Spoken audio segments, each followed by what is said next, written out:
kila roho ya kiburi, kila roho ya kiburi ambaye imenizuilia kuwa kile ulitaka niwe, ninaikataa katika jina la Yesu, katika jina la Yesu. Nataka tufungue kinywa chako, anza kuomba ukikataa kila roho ya kiburi. Yawezekana uko unajua kama mimi kwamba uko na kiburi, lakini tunapojifundisha asubuhi ya leo, mwambie Roho Mtakatifu akusaidie uondoe kila kiburi. In the name of our Lord Jesus Christ, tunakata kila misingi ya kiburi, tunang'oa kila misingi ya kiburi, kila minyororo mahali popote ambapo tulikuwa tumekuwa proud of God, tukaona kwamba tunafaa kuliko wengine. Ninatangaza hiyo kiburi inaisha. Tunatangaza hiyo kiburi inaisha katika jina la Yesu Kristo. Asante kwa maana unatuponda ponda na unaondoa kila traces ya kiburi kwa sababu ya neno lako. Hata asubuhi ya leo tunapozungumza kuhusu neno lako Jehova, wacha tunyenyekeshe Baba, kwa maana umesema kwa yale mambo ambayo unayachukia, kile ya kwanza it's a proud look, kwamba ni macho yenye kiburi. Wacha ukatusaidie leo Jehova, kwa sababu ya utukufu wa jina lako, katika jina la Yesu naomba na kuamini. Amen. Naomba msamaha kwanza kabla sijaanza kuhubiri. Amen. Leo tunazungumza kuhusu nini? Pride and humility. Ya kwanza ndio tunazungumza, inaitwa pride. Pride. So kila kitu nasema sio mimi, imeandikwa hapa. Haleluya. Bwana Yesu asifiwe. Amen. Ndio naomba msamaha mapema kabla mnipige mawe. Praise the Lord. Amen. Bwana Yesu asifiwe. Amen. So kwa majina naitwa Ian Masese, nampenda Yesu, na hudumu naitwa Word Mission International Worship Center. Tuko chini ya Apostle Celestine Aura Erande. Hallelujah. Our Mother Church in Mumias, na tunashukuru Mungu kwa sababu hiyo neema. Bwana Yesu asifiwe.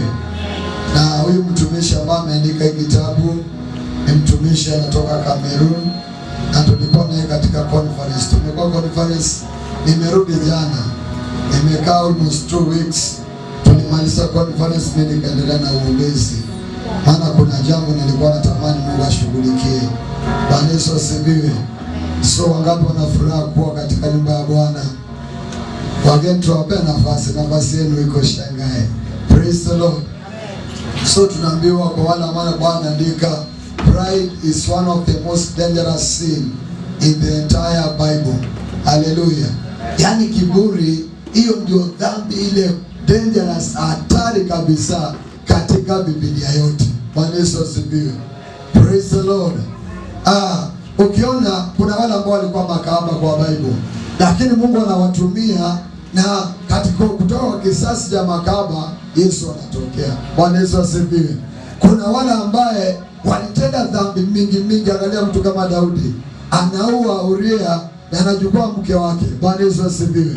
Lakini wakati anarudi mbele za Bwana, Mungu anafanya nini? Anamrehemu. Na hapo ukisoma katika hiyo Psalms, Bishop anasema Daudi ni mtumishi hata my own heart. Hallelujah. Lakini kuna mahali popote kwa Biblia ambaye unaona mtu wa kiburi, Mungu anamtumia na anakuwa mtu tofauti, hakuna. Bwana Yesu asifiwe. Mtu wa kiburi katika Biblia Mungu anafanya nini? Anampinga. Hallelujah. So kama kuna kile kitu hatari sana katika ulimwengu mzima, ni kitu ambacho kinaitwa kiburi. Bwana Yesu asifiwe. There is nothing God hates in all his creation like pride. Amen. Yani kando katika kiumbaji wake wote, kila kitu ambacho anachukia zaidi ni kitu ambacho inaitwa pride.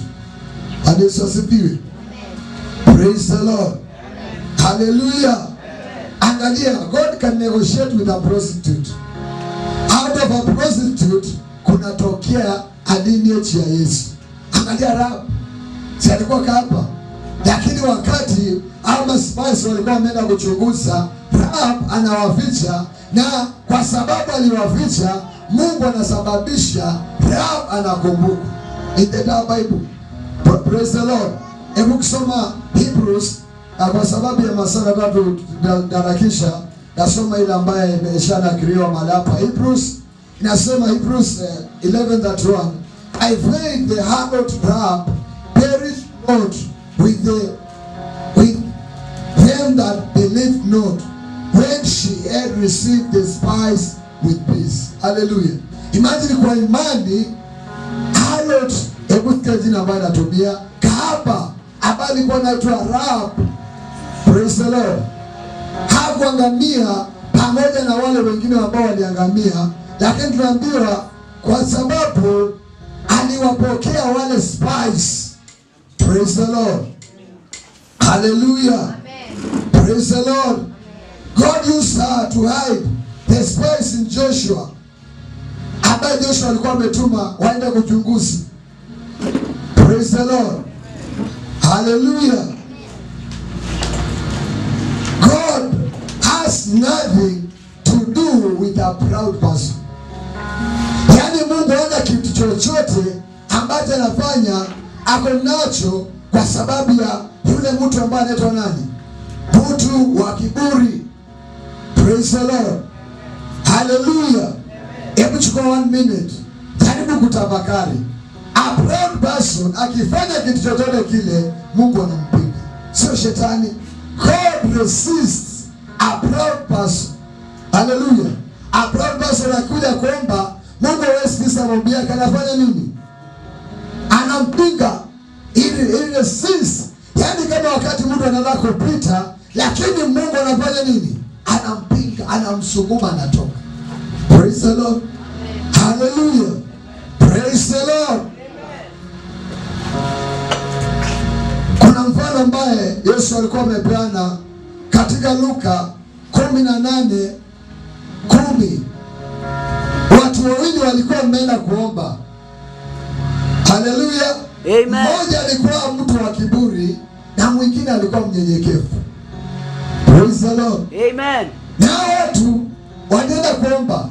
Sio kumaanisha inawezekana mtu wa kiburi baada ya ombe. Lakini mtu wa kiburi kuna vile anaomba. Praise the Lord. Amen. I believe katika kila organization kuna watu wawili. Katika shule, katika kanisani, mahali popote pale kwa biashara, kuna watu wawili utawakosa. Yule ambaye ni mtu ambaye ni mnyenyekevu na yule ambaye ni nini? Mtu wa kiburi. These people wawili huwezi kuwakosa. Hata katika ndoa kuna watu wawili. Mwenye kiburi na mwingine amenyenyekea. Anasifiwe. Amen. And that is why the Bible inasema kwamba mwanamke mpumbavu hufanyaje nyumba yake? Uharibu nyumba yake kwa mikono yake. Huyu mwanamke ni mwanamke mwenye kiburi. Praise the Lord. Amen. Kwa maana mwanamke ambaye ni mnyenyekevu ata humble mbele ya mume wake. Praise the Lord. Amen. Hallelujah. Amen. Hebu sikia. Ukisoma 18:14. Hawa watu wawili, mmoja alikuwa na kiburi na mwingine alikuwa mnyenyekevu. 14 anasema, I tell you, this man went down to his house justified rather than the other, for everyone that exalted himself shall be abased, and he that humbled himself shall be exalted. Utaanzia tena hapo. Kuna maombi aliomba, alienda kachipiga kifua, Bwana nimekuja mbele yako kwa maana mimi sio kama huyu kafiri. Mimi utoa fungu mara kadhaa, mimi ufanya hii, mimi ufanya hii. Hallelujah. Amen. Lakini yule ambaye mnyenyekevu alienda mbele za Bwana akamwambia, mimi mwenye dhambi. Hallelujah. Amen. Unisamehe mimi mwenye dhambi. Praise the Lord. Amen. Sio kitaka kugundua mtu kiburi, ni yule mtu kila kitu ni nini? Correct. Ni mimi. Ni mimi. Mimi. Hebu tusome somebody read for us. Isiku nasema mambo yangu. Hiyo Luka 18 tena endelea na hapo.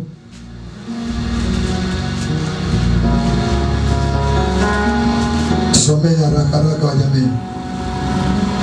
We want to save time, maana wageni wetu wanaenda mbali.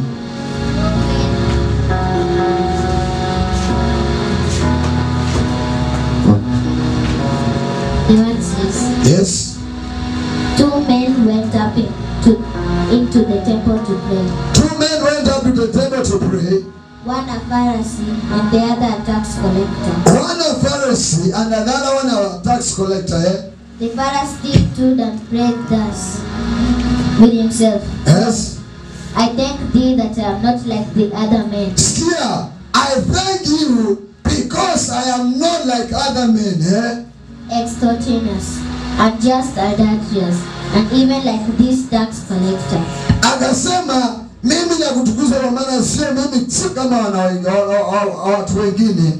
Baba anaanza kusema mimi sio kama hata tax collector. I fast twice a week. Sikia mtu wa kiburi. I give tithes of all that I get. Sikia mtu wa kiburi. But the tax collector, standing far off, would not even lift up his eyes to heaven. Achi hapo. So mtu wa kiburi anaweza kuwa anatoa tithe vizuri, si ndio? Haleluya. Anasema mimi sio kama mwingine. Huwa na fast mara 2 kwa wiki. Huwa natoa sadaka yangu mara 3 hata kwa wiki. Mimi sio kama mwingine. Sikia mwenye ni humble alisemaje wakati anaenda kuomba. But the tax collector, standing far off, will not even lift up his eyes to heaven. Imagine hata angeweza kuinua macho yake mbele za Bwana, but beat his breast, saying, Yes. God, be merciful to me, a sinner. God, be merciful unto me, a sinner. I tell you, this man went down to his house justified. I tell you, this man went down to his house justified. Rather than the other. For everyone who exalts himself will be humbled, but he who humbles himself will be exalted. Imagine. Kwa sababu yeyote ambaye anajiinua anafanyaje? Atashushwa. Na yeyote ambaye anajishusha atainuliwa. Praise the Lord. Amen. Hallelujah. Amen. Hebu angalia James 4:6 nasema, but he given more grace. Wherefore he said, God resisteth the proud, but giveth grace unto the humble. Hallelujah. Amen. God mwenyewe ndiye anapinga wenye kiburi. Praise the Lord. Amen. Daudi kuja ni kutumia kama mfano. Come ready. Praise the Lord. Simama hapa. Huyo ni mtu mwenye kiburi anaomba. Simama niangalie. Nasema nataka kuja kama unapita.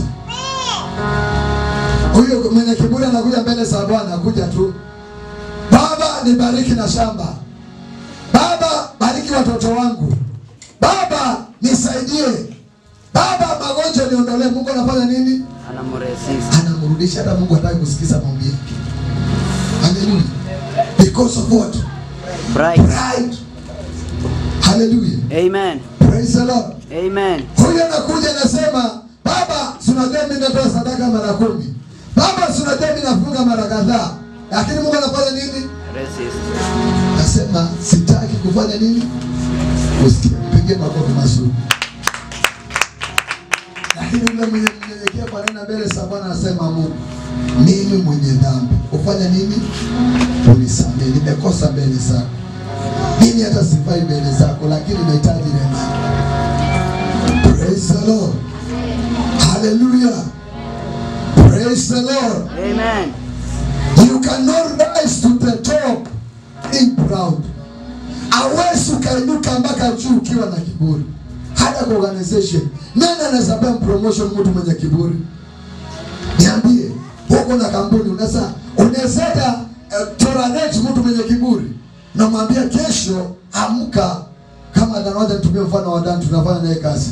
Dan, kesho amka, henda toa vitabu 10 nipelekee mahali fulani. Dan anafika kesho analala hata shughuliki, napiga baadaye nampigia, Dan, hiyo vitabu ni plana. Na niambia pastor, nilikuwa nimesikia nimechoka hata sijaamka. Unasikiaje? Huyu mtu tunafanya naye kazi.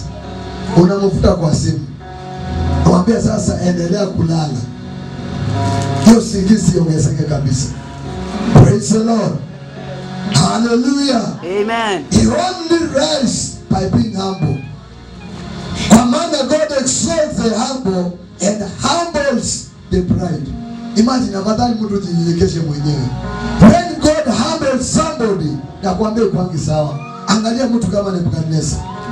Akifika mahali akaona amekuwa mfalme tosha, akaambia watu kwamba nataka kila mtu afanye nini? Aniabudu. Mungu alimwamuru namna gani? For 7 years alikula nyasi kama ng'ombe. Imagine, kwa msituni tu. Wakati kwa wanyama wote, simba na bida na shangaa na hii mnyama sijawahi ona hii. Kwa maana hakutembea kama ng'ombe. Hallelujah. Ni mtu angefika mahali asimame adigest hiyo nyasi na endelea na maisha. Praise the Lord. When God humbles somebody, na kuambia utashangaa. Better you start humbling yourself. Praise the Lord. Episcopal Proverbs 6:16 to 19. These 6 things the Lord hates. Ye 7 is an abomination unto him. Number 1, ambayo kwa hiyo list, a proud look, a lying tongue, a hand that shed innocent blood, and heart that devises wicked imagination, feet that deceived in running to mischief, a full witness that speaketh lies, and he that soweth discord among brethren. Hallelujah. Praise the Lord. If God hates something, then that thing must be fully considered and carefully examined by everybody who want to go with God far. Kama Mungu anachukia kitu, lazima tuchukue time ya ukati na tuanze kutafakari. Imagine number 1 kwa hiyo list, it is a proud look. Mtu mwenye kiburi. Praise the Lord. Amen. Hiyo mtu mwenye kiburi huwa anasema namna gani? Kama sio mimi kwa hiyo kanisa ingekuwa imefanya nini? Ingekuwa imeanguka.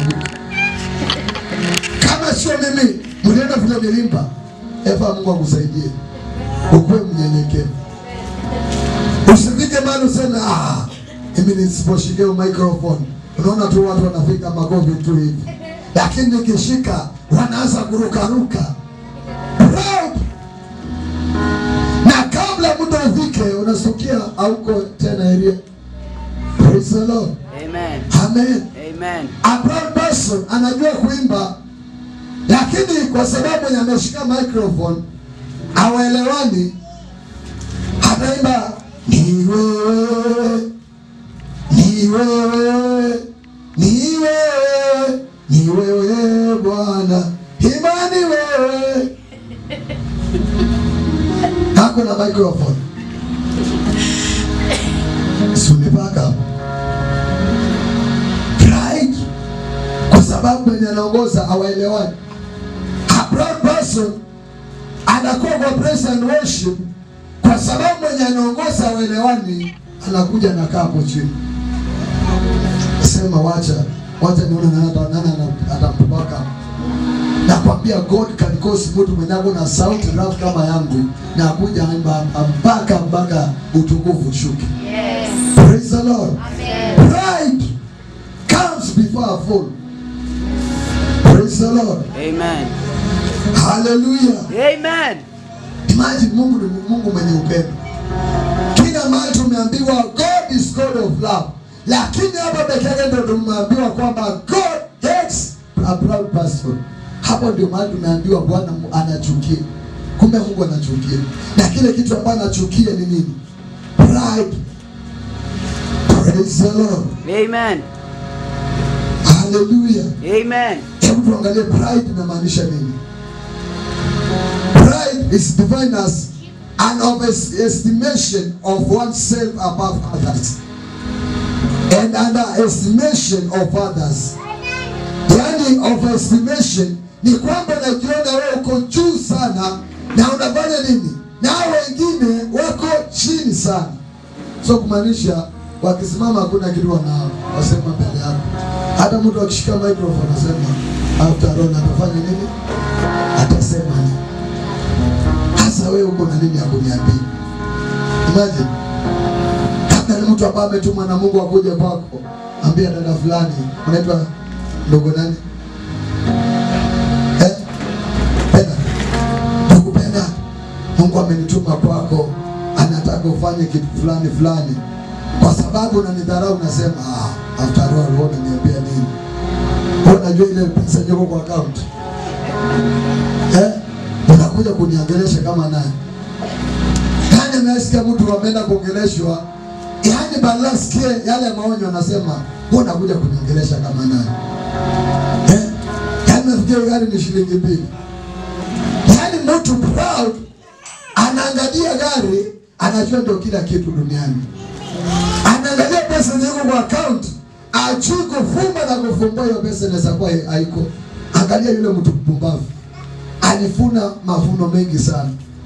Akajita mkutano akasema, sasa kwa maana hii mwaka mavuno yamekuwa ya kutosha na magala nimejaza vizuri, sasa roho yangu itafanya nini? Itakula na roho yangu itakaa chini na ifanye nini? Ikunywe Na istarehe na ikune. Na Mungu akasema, wewe mpumbavu, leo inataka nini? Leo nataka roho yangu. Na hiyo siku alianguka. Na wale ambao walisherekea ile ambao walikuwa nasanya ni wenye walikuja kwa masishi. Wenye walikuwa masishi walikuwa nasimama hivi kama ni ng'ombe, anasema hii sipendi fanya nini? chinja. Hii sipendi angusha hizi. Hizi kwanza ni nononono sana. Asema na kwa high table, kwa nini hakuna kwa high table? Ingia. Kwa maana mafuno ni mengi. Praise the Lord. Kama wale kungekuwa wale wanakula muogo, wanasema na sikuna soya muogo, kwa nini ampiki? Lakini yule mwenye alikuwa amesema wacha roho yangu inatulia na kiburi, alikuwa ataongei. Praise the Lord. Pride is a very dangerous thing. Bwana Yesu asifiwe. Amen. Praise the Lord. Amen. One major reason God despises proud people is because proud people behave like God. They want everybody to bow down to them. But proud, wanabehave kama Mungu. Najua Mungu anapendaga inaniwe. So proud men wanataka hata ukienda kuomba nasema tafadhali nimekuja. Wanataka inaniwe. Proud person. Sorry nisitumie mfano, Mungu anisamehe. Proud person ni kama mwenye wamelipa rent, wamelipa room. Tuko ndani tunaabudu kwa sababu wako na pesa, wameenda mbele wakafanya nini? Tunalipa 5,000, hawa wameenda wakapeana 20,000. Sasa mimi nitalipa 500. Wacha nione hiyo kanisa itafanyaje. Pride. A proud person ajui bank inasamua tu hapo hiyo. Yaani hata serikali Mungu anaweza sababisha hata serikali ifix hiyo mtu. Aseme mtu hiyo pesa ametoa wapi? Hii ni banki. Akaunti zake sifanye nini? So the secret process. Ubaki. Praise the Lord. Amen. Hallelujah. Amen. Hata kila mtu anainamia, angalia kama Esther. Esther 3:1-6. Hapa kuna watu wawili, kuna Mordekai na kuna nani? Kuna Naaman. Kwa maana Mordekai alikuwa kwa gate. Naaman alikuwa anatembea na mfalme. Alikuwa afika baada ya kapanga auwe wana wa Israeli kwa sababu ya kiburi. Hallelujah. Praise the Lord. Amen. Na akawapangia. Na Mordekai anaenda kwa Esther na mwambia, wewe unataka kusherekea hapa na huko adui yetu amepanga kutuua. Na Esther alikuwa Esther akatangaza fast, akatangaza watu wafunge bila kukula kitu chochote, na akaenda kwa mfalme kama mhusunika. Akasema mfalme anamwangalia, kwa nini roho yako imehusunika hivi? Nitanyamazaje na tumepangiwa kuua? Haleluya. Angalia vile mfalme aliita Naaman. Akasema na mfalme afanyie nini mtu ambaye anampenda, kwa sababu Naaman alikuwa kiburi. Akajua sasa kumbe siku yangu imefanya nini? siku yangu ya kukumbuka imefika. Akasema huyo mtu, yani kuna vitu ambavyo alisema huyo mtu sio apandishwe farasi, sijui nini afanyiwe, sijui watu yani wakati anatembea kwa farasi watu watembee kando kama wanampigia makofi wakishangilia. Kuna vile alisema hapo, ukienda kusoma hiyo kitu. Na akaambiwa, kwa maana alikuwa proud, hakujua siku yake ilikuwa imefika. Akaambiwa, hivyo vile umesema hivyo, au usiondoe hata kitu kimoja, enda ufanyie Naamani, ufanyie Mordekai. Praise the Lord. Hallelujah. Kwa sababu yeye alikuwa amenyenyekesha na Mungu alibadilisha mambo. Praise the Lord. Nataka niharakishe. Hallelujah. Pride inafanyaje tena? Pride makes you to look down on people. Pride inakufanya unaangalia tu wiki hivi, sema na suti inaweza kuwa pesa ngapi? Mtu sasa anafikiria nini? Na suti yenye amevaa labda ni ya mtumba. Sasa amevaa ya mtumba na meng'ara. Si ndio? Yesu asifiwe. Si afadhali amevaa ya mtumba na huko mnunulia? Yesu asifiwe. Unaangalia tu mtu hivi. Nasema na huyu naye vitu gani za Yesuka? Na si vile anapenda. Yes. Amen. Pride inakupeleka watu wewe. Praise the Lord. Pride is a cancer. Cancer inafanyaje mtu? Inakula haraka. Pride inakula stage 1. There are proud person. Kabla wafike mahali wamelipuka, tuliambiwa pia wako na stage hizo ine za cancer. Stage 1, stage 2, stage 3. Wakati imelipuka, hiyo kitu imemkula tu pole pole, ni cancer tu. Ni kama ilikuja growth kwa tumbo.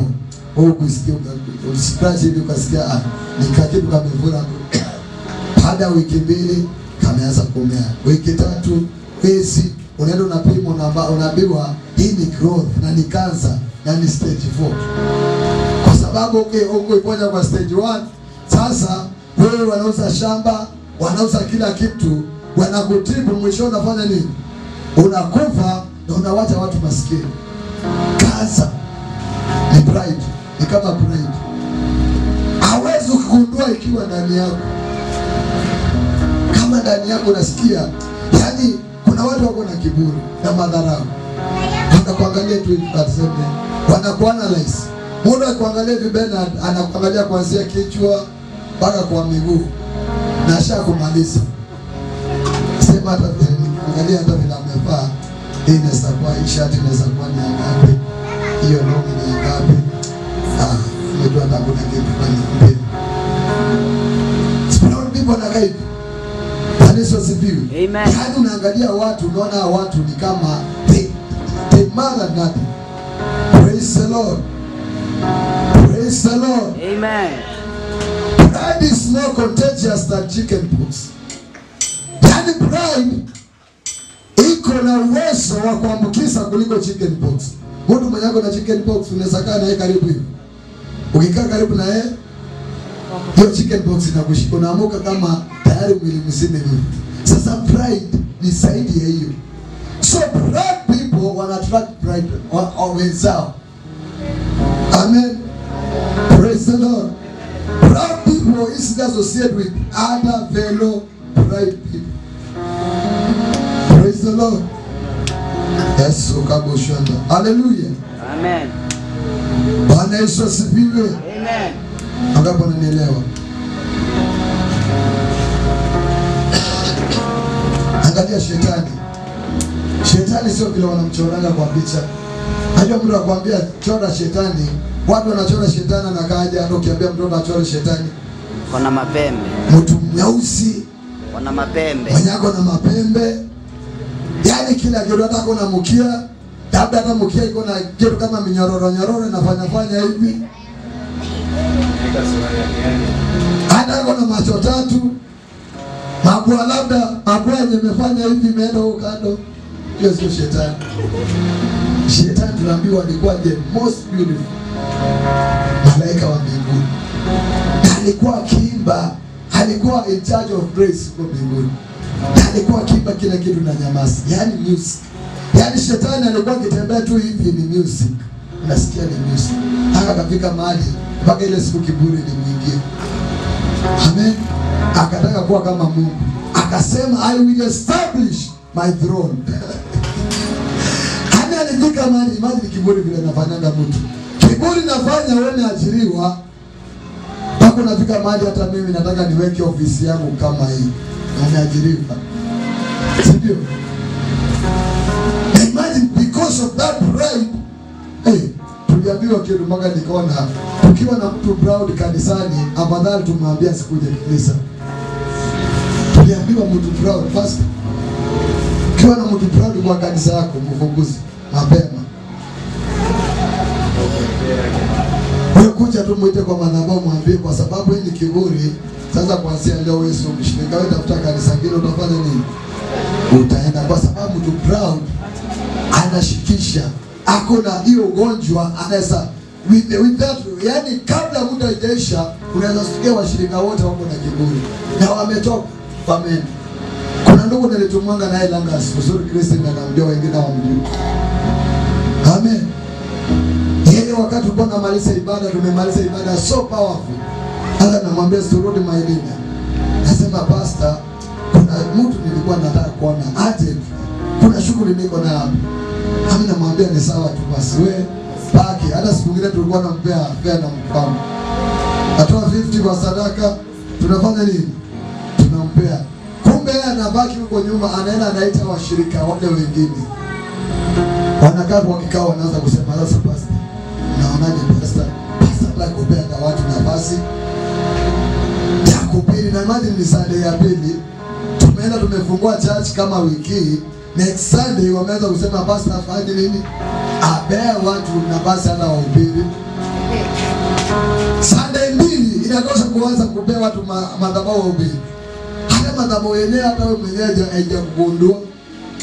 Praise the Lord. Asema mke wa pastor, huyo ndio treasurer, ndio secretary, yeye ndiye anasanya sadaka, yeye ndiye anaimba, yeye ndiye anaomba maombi ya mwisho, yeye ndiye anasema may the grace. Na it says kabisa hawa ndio wamehusika kwa ibada. Mwenye anasema ndiye ameongoza ibada. Nashukuru Mungu maana ulipata kafa nyingine. Praise the Lord. So pride is the nature of Satan. Ukiona mtu yule proud, ujue tu hiyo ni nature, hii tabia ya baba yake. Hallelujah. Na mwisho wa pride ni distraction ile mbaya sana. Praise the Lord. Hallelujah. Amen. But proud hawako ready kusema I'm sorry. Yani mtu mwenye ako na proud pena, wewe ndio umenikosea, lakini inabidi nikuje nikuombe msamaha. Kwa sababu ya kiburi. Mtu mwenye kiburi hawezi sema I'm sorry. Hawezi admit makosa. Yeye anaona yeye ni Mr. Kuna watu wanaitwa Mr. Right. Kila kitu kwake yeye ako perfect. Sema yani kama unataka kumwambia najua kuna biashara fulani pena dasande kwa maana unaishi Nairobi. So umekuwa exposed. At least kuna biashara unajua Nairobi. Ukileta hapa zinaweza fanya unataka kumwambia ndugu. Kama naona hii kazi yako unangangana sana, niko na business idea. Unajua nimekaa Nairobi niko na experience. Sema nyamaza kwanza. Mimi nimekaa Nairobi muda gani? Nimekaa zaidi ya miaka 50. Na umekaa Nairobi for 50 years. Na hiyo kazi unafanya. Na una idea. Yaani unajaribu kumfungua akili, lakini anakuambia ngoja kidogo. Yesu sifiwe. A proud person hawezi kufundishwa hata keyboard. Namwambia finya hapa. Sema hata mimi najua hapa. Ambia finya hapa. Hii ukifinya hapa ndio inaenda na wimbo. Yeye anakuambia hata basi hata ingine mimi nilikuwa najua hata ingine hii. Hallelujah. Ambia 1+1. Badala jibu tu anakuambia hata 2+2 inakuwa 4. A proud person hawezi kubali kumeza kiburi. Prosha bakisata bahanda. Bwana Yesu asifiwe. Amen. Pride is so destructive. Once it has seated deep into you, it becomes almost incurable.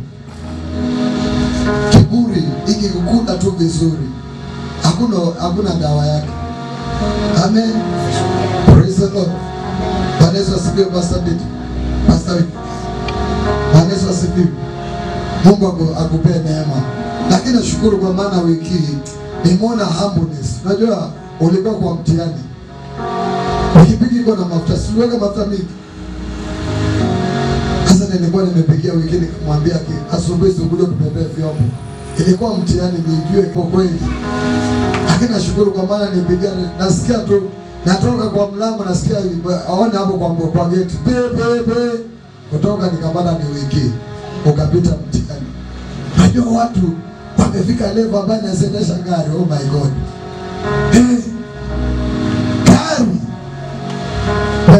Gari. Huyo mtu anakaa tu kwa dirisha hapo tu. Kana amekaa hivi na mkono umetoka nje, hata steering na shikionga tu na mkono mmoja akifanya tu hivi. Right? Yana anaona ni kama yeye ndio wa kwanza kuendesha gari. Anaangalia watu wengine anasema hata hii ni magari gani? Na labda hata yake ndio old fashion. Sisemi yako ni old fashion. You are a humble person. Mungu akubariki sana. Na Mungu akuinue wiki. Ukuwe msaada kwa watu wengi. Hallelujah. Baada ile pesa ulinibisha jana, ile kidogo sana. Mungu akubariki sana. Praise the Lord. Hapo basi utamuona. Hapo basi unako ready kuwa corrected. Hapo basi ukimcorrect kama ni kanisani, anakuambia kwani ndio kanisa peke yake. Ambia Dadefa. Pia waki umeimba ufiki. Sema kwani basi unajua kuimba, unajua hata nini? Hata unajua hata kushika microphone. Yes, yani sikia vile watu wanasema. Amen. Sio kwa kutoa mfano, kulikuwa na mwimbaji ambaye alikuwa Mmias. Niliambia Eva nilikwambia. Ni mwimbaji mkubwa sana. Lakini kwa sababu ya kiburi anashika microphone. Yani ni kama hii kanisa imeandika mgeni kutoka nje na tunamlipa, ameitisha pesa mingi sana. Na hiyo pesa tumemlipa nusu. Kwanza anaitisha nusu kabla afike airport. Yani anataka apandishwe, hata sio gari anakuja na pride. Mungu asininue nifike nikuwe na kiburi kama hiyo. Kutoka Nairobi sinaweza panda gari ya mapema na nifike Mmias mapema. Ama Eldoret. Kila anasema kama mnataka kwa mkutano, mulipe nini? Mulipe ndege. Na ndege akishashuka kwa ndege, mtu amuende na gari VIP.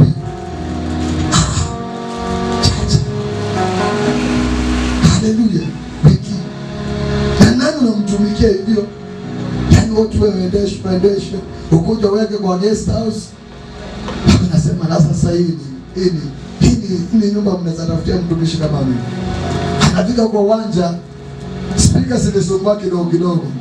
Nasema kama hizi ndio speakers zinatumika hapa, mimi sifanyi nini? Mimi standard yangu sio hii. Maji mpaka tena mbembelezwe. Kimutu kimepewa sijui ni wale kitaanza kama ngapi. Kwa invitation kumeba 150 kwa mfuko. Unafika mahali penye umekaribishwa, nasema mimi si kama hizi ni vyombo. Hii ita standard yangu. Standard yako ya beba ni gani? Nani alikupea standard? Humbleness. Wacha ingie kwa madhabahu, siku ya pili vyombo zilikuja. Ameimba vizuri, ameimba wimbo. Sasa kama hapa Eldoret, afadhali hapa Eldoret tuko makabila mengi. Huko Western, unaweza pata Wajaluo penye tuliko. Wengi ni Waluya. So wimbo wataimba ni ya lugha gani? Tayaje Yesu, tayaje, hapo ndio wanafanya tu hivi. Sasa unakuja kwa maana umetembea Kenya, umeimba nyimbo ya Ikamba. Sasa watu hata wajui ni nini kinaimbwa. Alafu nasimama kwa madhabahu kwa kurusedi. Umeshika microphone kwa nini? Hata madhali ingekuwa church. Mimi baadaye ningepanda tu nikususha hapo. Ile nilisikia hasira. Nikasema tu wacha Apostle anaweza kunishughulikia baadaye. Niliogopa apostle. Hallelujah. Anasimama kwa kiwanja anasema, "Ninyi ni logo sana. Kwa microphone crusade, watu wamekuja wengi wanataka kuongea. Ninyi ni logo sana. Yaani mnataka kuimba nyimbo za kienyeji. Ni msifundishe imba nyimbo zingine. Tena naweka ya lugha nyingine, blackout. Lugha nyingine, blackout. Hapo sasa hiyo maneno hii hata tumemaliza mambo yenu. Namaliza mambo yenu akaingia worship. Na watu wenye wamekuja kwa uwanja walikuwa wameshangilia. Sasa unaona kila mtu kwa hapo anashangaa. All is happening. Lakini nashukuru kwa maana Mungu alishuka na akatenda. Na hivyo ndio vinanijifungia anga zake. Amen. Praise the Lord. Epaje na next year wewe ndio guesting huko. Ndio nilikuwa nakwambia. Nilimwambia hayama dota endone tamane salidi ya watu vizuri. Next year wewe ndio guesting huko. Na tutakuwa na crusade kubwa. Amen. Right. Huyo mtu alijifungia mbingu zake tu. Anaingia kwa by the way. Tuone vile tunafaa hapa kanisani litakuwa strict size. Mtu utakuja vile unafaa tu katika madhabahu ya Bwana.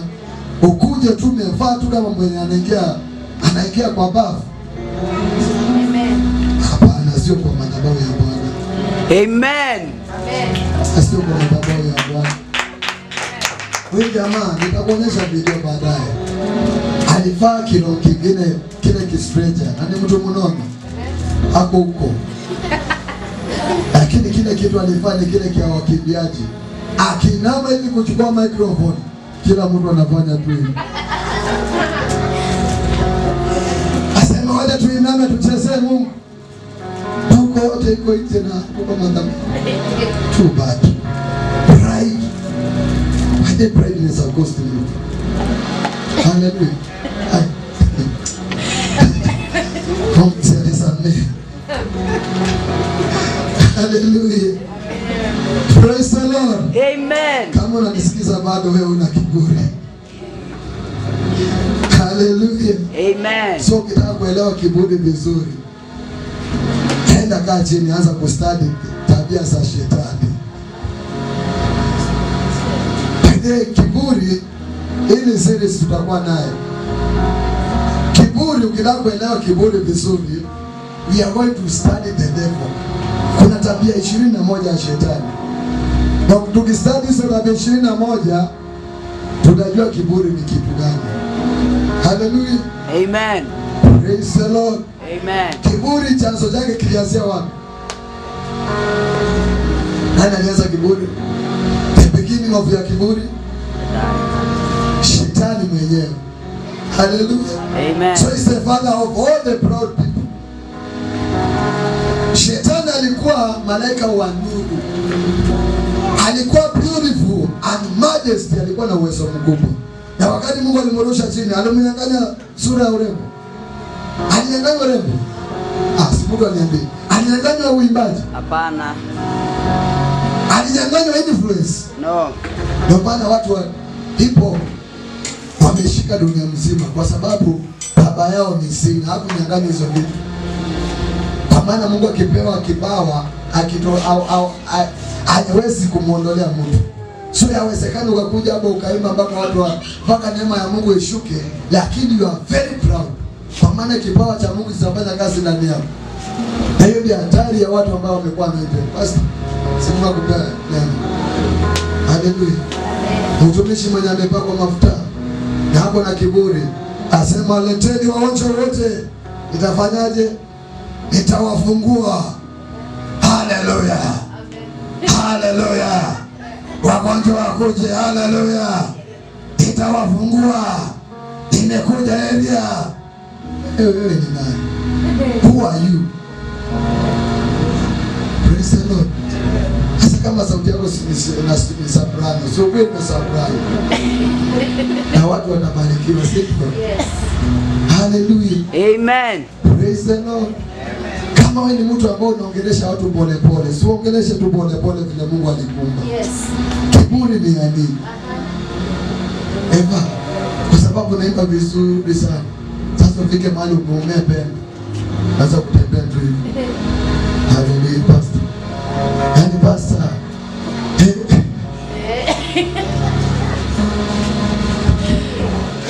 Hauna tatizo bila ndani na pale. Yaani mwimbaji kama anaweza kuja kuimba na hakuna maji hata kunywa kwa altar. Yaani mwimbaji anakuja hivi na hata hakuna soda ya Crest.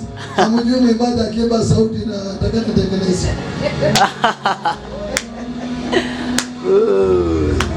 Hallelujah. Praise the Lord. Nikimalizia. Hallelujah. Amen. Pastor Mbani very proud.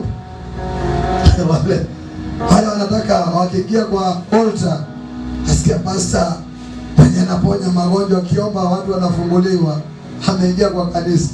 Akishuka kwa gari pia ameshuka pastor wiki. Hiyo gari ni ngumu sana kufungua mlango ya mbele. Ni rahisi. Unaweza fungua na ushuki. Na umepakwa mafuta. A proud pastor atafika area anakuja tu anakaa chini. Sasa ameshashuka. Dereva ama ashas waende kabisa, wamekimbia wamefungua mlango ya mchungaji. Mchungaji sasa anashuka. Unaona tu kiatu ninashuka tu pa. Tayari vitu yake amebebewa. Maasha wanakimbia huko mbele. Na yeye anakuja tu mchungaji mwenye ako na nini? Power. Kuna power. Akifika kanisani watu wanaimba, yeye anafanya nini? Ako kwa simu. Hallelujah. Hallelujah. Akibia kipaza sauti, basi hallelujah. Hallelujah. Mimi ndio apostle, bishop, doctor, Reverend. evangelist, Reverend Samson. Hallelujah. Engineer. Anasongeza engineer. Pride. Sasa nina ukosi wiki. Umetumika na Mungu tu kidogo hivi ukaombea muda akavuvuka. Sasa wewe kuanzia hapo wewe ni prophet.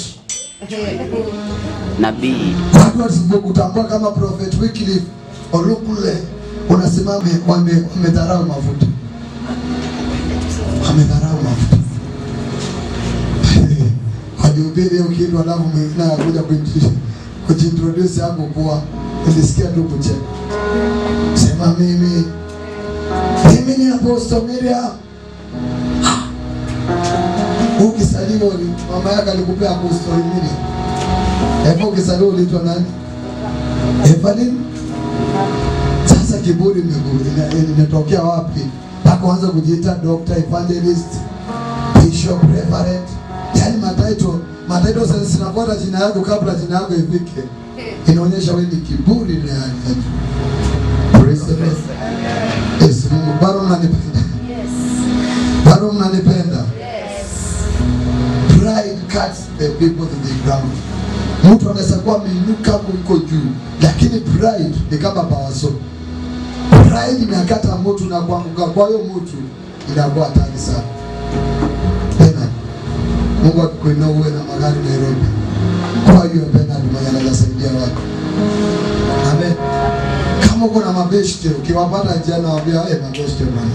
Mamori umepotea sana. Asema fungua gari bwana tuende. Najua pride ni kitu ambacho inatakana mtu ushughulikie daily. Mimi nilikuwa na kiburi hata bure. Pole kwa sababu ulikuwa unaniambia niko na kiburi na nisikuwa najua.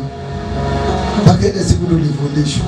Kuna vitu hapa tukifundisha kila mtu unajua kuna kiburi hapa. Hii baadaye nililia Mungu. Ndio maana nikaongeza wiki moja ya kuomba. Hiyo siku 3 ilikuwa ya kushughulikia tu kiburi. Biblia inaniambia tu vizuri, tufanye hivi, nasema namwambia ni sawa, lakini kwa roho nasema after all ataniambia nini? Na mwishowe mambo yakitendeka anakuja niambia na sisi nilikwambia uko na kiburi yako. Biblia niliwaja kiburi bali. Unisamehe. Umenisamehe.